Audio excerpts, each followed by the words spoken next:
আসসালামু আলাইকুম। তো আজকে আমরা চলে আসছি কাজিরহাটে। আর কাজিরহাট বর্তমানে নিকলি হাওরে রূপান্তরিত হয়েছে, কারণ কাজিরহাটে নতুন যে ঘাট তৈরি হয়েছে, দুই পাশ দিয়ে অসাধারণ, মনে করেন যে একেবারে নদীর ঢেউ চলছে দুই পাশ দিয়ে, তার মাঝ দিয়ে রাস্তা। আর আমরা এখন বর্তমানে এই জায়গাতেই আছি। তো আজকে আপনাদের এই ভিডিওটি দেখাবো। এখানে বিকেল হলে অনেক মানুষ ঘুরতে আসে, ছবি তোলে, তাদের পরিবার পরিজন ফ্যামিলিদের নিয়ে সময় কাটান এই ঘাটে। তো আপনারা যারা জানেন না এখনো যে কাজিরহাটে কিরকম ঘোরার জায়গা, তো অবশ্যই কাজিরহাটে ঘুরতে আসতে পারেন, কারণ এখন বর্ষার মৌসুম, কাজিরহাটে অনেক পানি।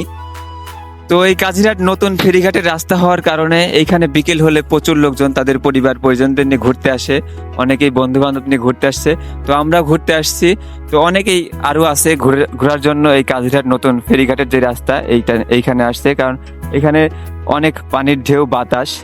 তো সবাই মিলে ঘুরতে আসার জন্য এখন কাজিরহাটের এই জায়গাটা বেস্ট, কারণ আগে তো ফেরি পল্টন উপরঘাট ছাড়া ঘোরা যেত না, কিন্তু এখন এই নতুন রাস্তাটা হয়েছে, এই জন্য কাজিরহাটে ঘুরতে এসে মানুষ ভালো লাগতেছে।